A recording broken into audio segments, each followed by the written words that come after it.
Hey guys, Jim here with another video for you. This is 50 Years in Film 1983. But before we begin, if you like the content, if you like this video, please give me a thumbs up, a possible subscribe, and comments below. I would really appreciate any kind of feedback whatsoever. Before we begin, I just want to state 1983 is a really bad year for movies. It's probably the worst year in the 80s. Compared to 1982 and 1984, there's no contest. I just want to give you an idea. In 1982, I told you on your own time to Google the summer of 1982 to see the movies between May and August. I'll save you the trouble for 1983. I'm just going to give you some of the titles that were considered big summer releases that year. Extro, Deadly Eyes, Space Hunter 3D, Porky's 2 The Next Day, Yellowbeard, Stroker Ace, Staying Alive, Jaws 3D, Curse of the Pink Panther, Smokey and the Bandit Part 3, even though Burt Reynolds isn't in it, and we went from Conan with Arnold Schwarzenegger to Hercules starring Lou Ferrigno. Yeah, huge step down in class in this year. There are some great titles, to be sure, that are not included on this list, like Trading Places, Death Trap, and Victor Victoria. It's because I have those movies on DVD. So without any further ado, let's try to get through this year as quickly as possible. Even though the year itself is horrible, there are some good releases in this year. So we're going to start off with the biggest one of the year, Star Wars: Return of the Jedi. After 3 more years of waiting, we finally got the answers that we were looking for. We found out that Luke has the hots for his sister, and teddy bears are the key to defeating all evil in the universe. But in all seriousness, Return of the Jedi is a classic, and it's one that will always hold very dear in my heart. Okay, now we're going to go back to the format that we normally do. Go and start off with comedies, and from my Mel Brooks collection. Sorry, guys. We have To Be or Not to Be. There's the synopsis of this movie. It is a remake. Mel Brooks did not write or direct this movie, but it is in this collection. He did write some of the songs in it, and he kind of ghost directed parts of it from what I understand, but it's not a very good movie, to be honest. It's not bad, but it's not great. Okay, next comedy on the list. I love this movie. Strange Brew, starring Rick Moranis and Dave Thomas as Bob and Doug McKenzie, and the wonderful Max von Sydow as Brewmaster Von Smith. This movie is ridiculously stupid. I absolutely love it. I always have. Speaking of ridiculously stupid, how about Steve Martin and The Man with Two Brains? Directed by Carl Reiner, co-starring Kathleen Turner and the late great David Warner. This was the 3rd collaboration between Carl Reiner and Steve Martin, but their best collaboration, All of Me, came out in 1984, and unfortunately, that is not currently available on Blu-ray. And another comedy on the list, Monty Python's Meaning of Life. Not my favorite of the Monty Python movies. Everybody knows that Life of Brian is my favorite one, judging from my other videos. But I still really like this movie. It's got some really hilarious skits in it. It's got some other skits that are just plain gross. But anything with Monty Python is definitely worth watching, including this movie. And the last comedy on the list, and probably the best one, Risky Business, starring Tom Cruise and Rebecca De Mornay, written and directed by Paul Brickman. This is one of the seminal movies of the 80s. It made Tom Cruise a star. In a couple of years after Top Gun, he would become a superstar. Risky Business is awesome. Next, we're venturing into the dramas now. And from my Best Picture collection, we have Terms of Endearment. Terms of Endearment did win Best Picture this year, as long as the Best Actress Oscar for Shirley MacLaine and Best Supporting Actor Oscar for Jack Nicholson. Terms of Endearment is a very good movie. It's a tearjerker. I generally don't like tearjerkers, but Deborah Winger, Shirley MacLaine, Jeff Daniels, and Jack Nicholson are all fantastic in that movie. So that's Terms of Endearment. Now we're starting to go more into the crime dramas. Bad Boys with Sean Penn, Isai Morales, Ali Sheedy, and Renee Santoni, sorry. Look how young Sean Penn is and Isai Morales are there. This movie's awesome. I just recently got this one in my collection. This was Clancy Brown's movie debut. I'm going to have this on my underrated films very soon because unfortunately, 90% of the population, if you say, hey, have you ever seen Bad Boys? They'll say, yeah, I love Will Smith. No, this is the real Bad Boys. This movie's outstanding. Next, Brian De Palma's Scarface, starring Al Pacino, Michelle Pfeiffer. This is my steelbook. One of the most quotable movies from the 80s. It's a classic. I absolutely love Scarface. Next, Clint Eastwood in the fourth Dirty Harry film, Sudden Impact. This was the most successful of the Dirty Harry films. This movie was a huge hit. So much so that Go Ahead, Make My Day became part of the vernaculum. Ronald Reagan actually used that during campaign speeches. He was such a Clint Eastwood fan. And yeah, Sudden Impact's a great movie. Next, Uncommon Valor with Gene Hackman, Patrick Swayze, Fred Ward, and a host of others. This is an outstanding military drama. I covered this on one of my 5 Forgotten Film series. This movie's unbelievably good. Ted Kotcheff directed this. He also directed the original First Blood.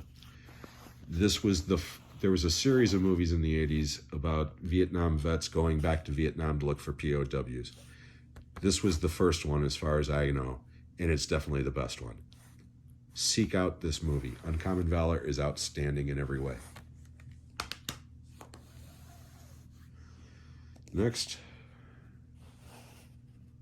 we're back to Superman. But unfortunately, we're talking about Superman 3. With Annette O'Toole, Gene Hackman, and Richard Pryor co-starring along with Christopher Reeve. This movie's horrible. It's hot garbage. I remember seeing it at the theater as a kid and I was pissed. I just remember being so upset at this movie. It was so bad. The best thing about Superman 3 is that it's not Superman 4. We'll get to that piece of crap in a couple of years, but no, Superman 3 is not good at all.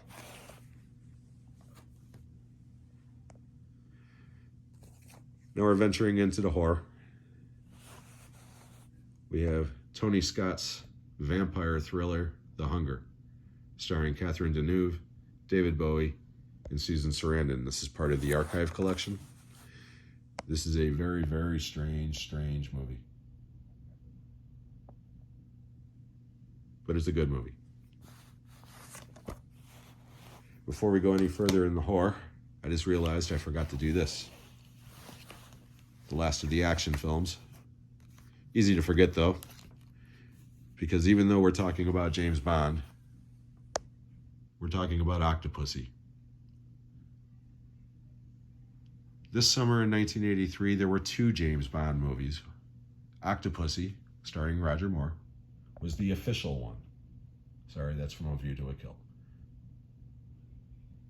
The unofficial one was Never Say Never Again, starring Sean Connery. He came back, and that movie is basically a remake of Thunderball. And as bad as Octopussy is, Never Say Never Again is worse. I don't like either of those James Bond movies. So that's one of the reasons why I accidentally forgot it. However, considering what comes next in this series, Octopussy's great. Now we're going to get back into the horror. Sorry about that. The Entity.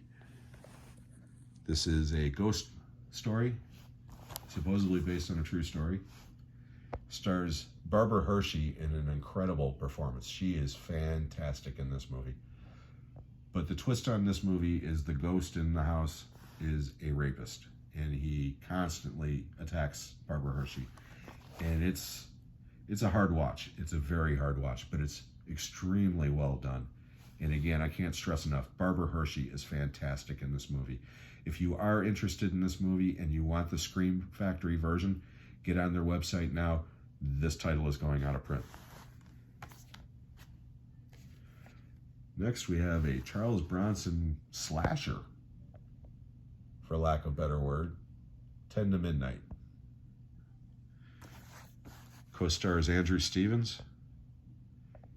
And kind of like Death Wish 2, this is a skeevy movie, man.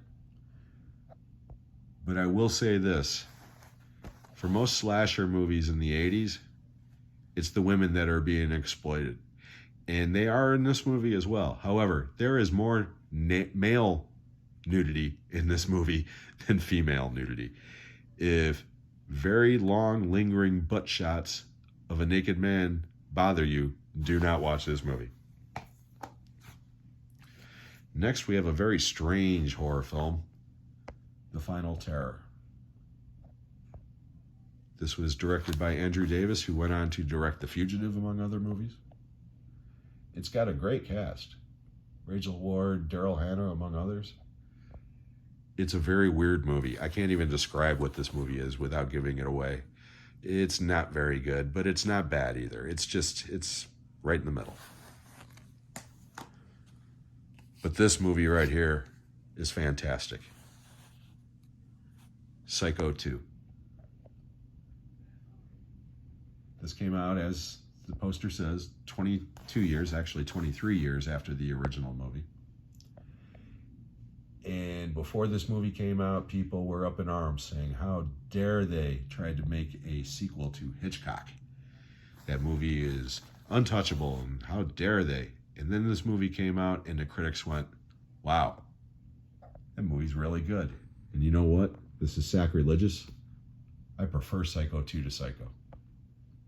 Maybe it's because Psycho 2 was the first one I saw theatrically, but I absolutely love this movie and always have. And I do love the original as well. Don't get me wrong. Hitchcock is untouchable.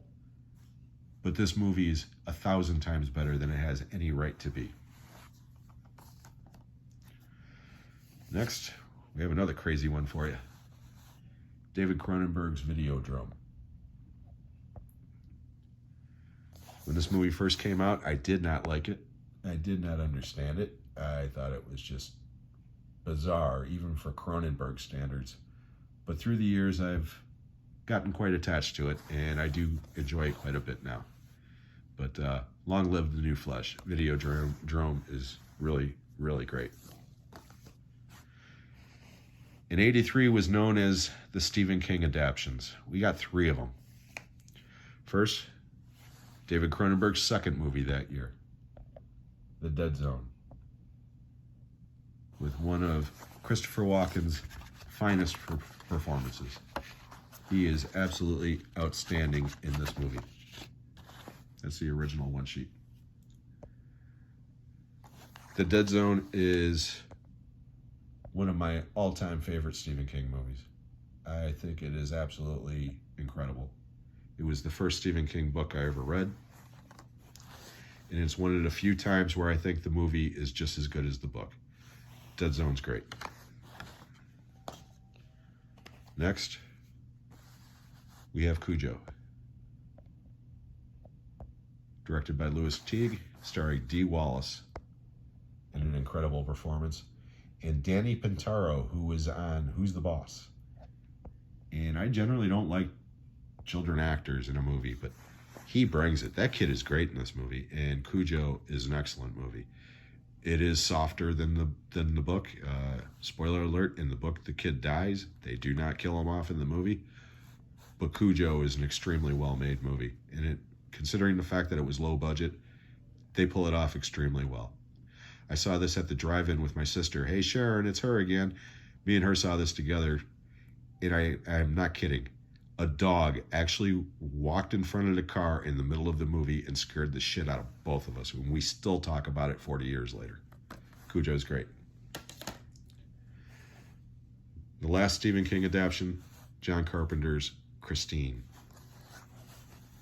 Great movie. Killer soundtrack. Excellent performances across the board, especially Robert Prosky, Harry Dean Stanton, and Keith Gordon. Christine's awesome. It is quite a bit different than the book, but it's a great movie. However, we are not done with this video, even though this is the last movie from 1983, because, oops, I did it again. I forgot a great movie from 1982, and I'm bringing it up now because this movie is worth finishing this video. From 1982, I give you The Road Warrior. I cannot believe I forgot this in the 82 video. It just shows you how stuffed to the gills fantastic that year was. But I did. I forgot The Road Warrior. And The Road Warrior is one of the greatest action movies ever made. It was my favorite in the Mad Max series until Fury Road came out. Because I gotta admit, Fury Road is one of the greatest action movies ever. It's so good. But The Road Warrior is fantastic in every way, shape, or form. So, even though this one came out in 1982, we're including it on this video. I'm sorry I forgot it. And this is the end of 1983. Like I said, kind of an underwhelming year as far as I'm concerned. But 1984 does get improvement. So until the next time, guys, I hope you enjoyed this video, and we'll see you on the next one. Bye.